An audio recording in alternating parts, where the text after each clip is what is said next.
आज आपल्याकडे 2 दिवसापूर्वी अशोक खरात सारखीच केस घडलेली आहे।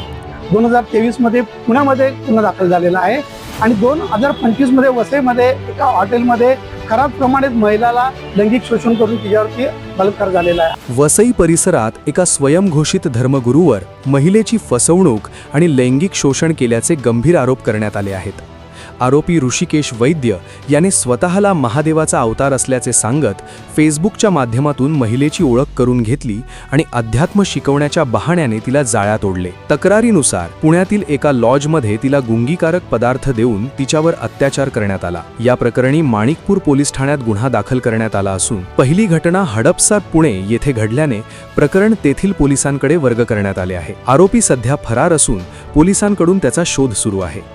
आज आपल्याकडे 2 दिवसापूर्वी अशोक खरात सारखीच केस घडलेली आहे।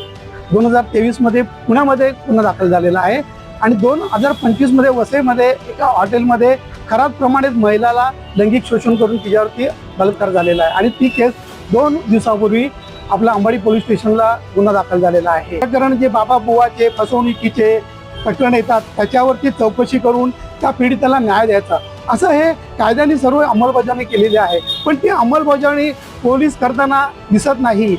तो निर्दोष जर आहे तर त्यांनी फरार व्हायची गरज नाही, त्यांनी पोलिसांना सहकार्य करायला पाहिजे आणि जी खरी जी माहिती आहे तर त्यांनी ती उघड करायला पाहिजे ना।